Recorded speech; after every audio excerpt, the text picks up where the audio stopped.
Halo semuanya, perkenalkan nama saya Muhammad Ustul Dafan, NIM 182190010. Pada video ini saya akan menjelaskan mengenai TPK yang saya dan teman saya, David Mulia, buat yang berjudul Health Bracelet.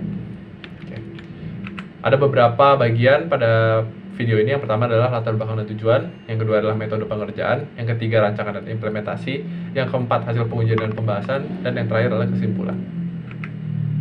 Bab satu adalah latar belakang dan tujuan. Mengapa kita membuat health bracelet ini? Kita ada beberapa masalah yang kita teliti dan menjadi pokok utama kenapa kita menyediakan health bracelet. Yang pertama adalah kurangnya pemantauan kondisi tubuh seseorang mengenai indikator kesehatan yang menandakan COVID-19. Pemantauan ini sudah beberapa kali diterapkan atau ada, seperti GAN suhu, itu seperti di foto sebelah kanan, dan ada juga peduli lindungi oleh pemerintah. Tapi kita ingin membuat pemantauan kesehatan yang memiliki mobilitas tinggi, seperti poin ketiga katakan, kurang alat pemantauan kesehatan yang memiliki mobilitas tinggi.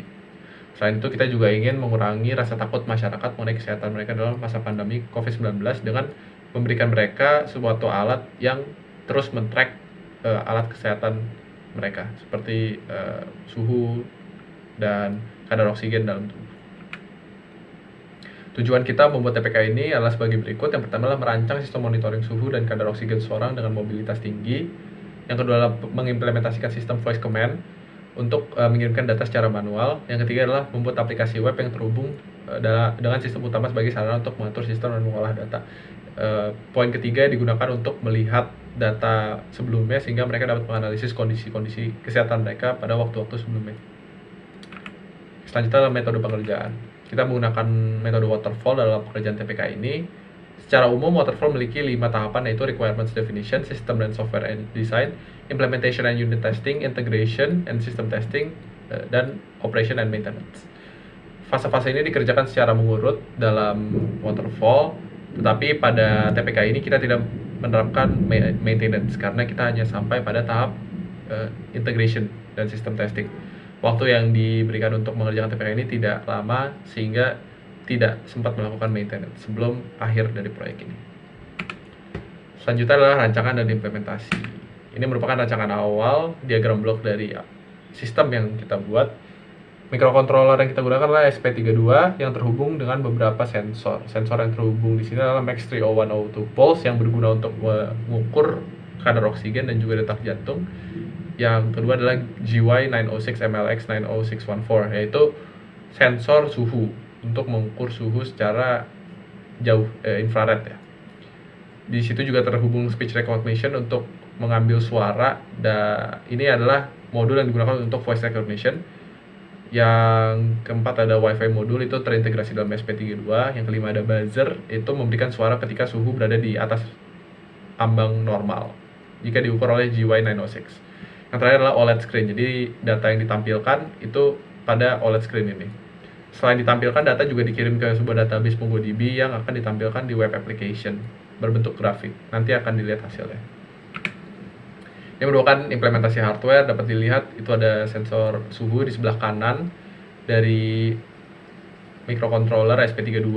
Selain itu juga ada sensor kadar oksigen yang dilihat di atas dari OLED atau di sebelah OLED ya. OLED itu layarnya yang akan menampilkan data-data yang diambil oleh sensor. Selain itu juga ada buzzer yang terletak di sebelah kiri dari SP32. Ini merupakan backend dan database. Kita menggunakan Heroku untuk deploy backendnya. Kita ada Fast API. Ini merupakan link API yang kita gunakan.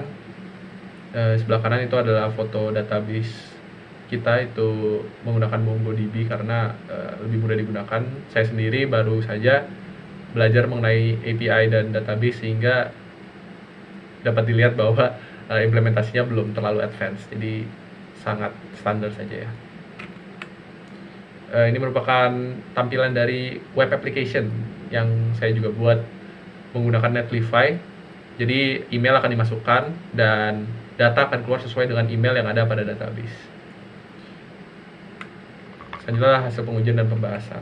Kita menggunakan dua jenis pengujian. Yang pertama adalah pengujian hardware, yaitu menguji hardware seperti sensor MAX, GY906, OLED, buzzer, dan juga voice recognition. Tapi voice recognition yang kita sudah bilang pada awal tadi tidak dites karena kita tidak dapat mengimplementasikan fitur tersebut karena kompleks ya, dan menurut kita tidak worth it untuk membeli sesuatu hardware yang cukup mahal dan kita tidak tahu cara pengimplementasiannya seperti apa.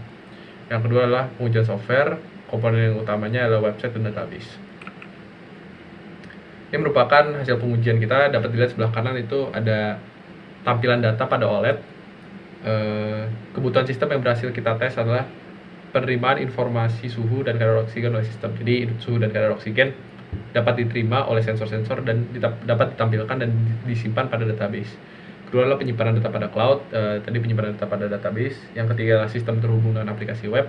Tadi sudah ditampilkan bahwa aplikasi web dapat menampilkan data-data dari database dalam bentuk grafik. Yang keempat adalah menampilkan suhu dan kadar oksigen pada layar. Di sebelah kanan itu dapat dilihat itu ada SPO, itu kadar oksigen, HR, heart rate, dan temp adalah temperature. Kebutuhan user yang berhasil adalah pengguna dapat melihat informasi real time suhu dan kadar oksigen pada layar gelang. Jadi layar ini akan berubah-ubah datanya ketika suhu berubah juga. Jadi ini merupakan data real time. Yang kedua adalah pengguna dapat mengakses data secara akurat pada aplikasi sesuai dengan input dari gelang. Jadi data juga dikirim secara real time, sehingga jika di refresh data akan terus terrefresh dengan data paling baru. Kesimpulan yang didapatkan dari TPK ini adalah satu, health bracelet secara parsial berhasil dikonstruksi. Nah, kenapa parsial? Karena kita tidak dapat membuat alat itu memiliki mobilitas tinggi, dan juga voice recognition-nya tidak berhasil diimplementasi karena keterbatasan sumber daya dan ilmu juga. Yang kedua adalah sistem dapat menentukan bahwa kondisi seseorang tidak dalam kondisi sehat menurut suhu tubuh mereka. Kita mengimplementasikan ini menggunakan buzzer. Jadi ketika buzzer berbunyi itu menandakan bahwa suhu berada di atas batas normal.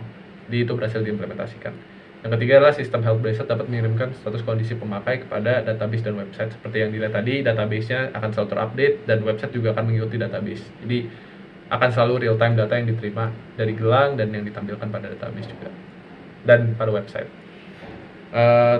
Mungkin saran yang dapat disampaikan untuk orang-orang yang akan melanjutkan TPK ini adalah pengimplementasian voice recognition module yang tadinya belum dapat diimplementasikan, dan juga meningkatkan mobilitas dari sistem.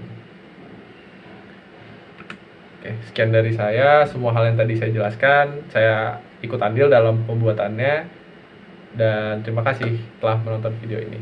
Dadah.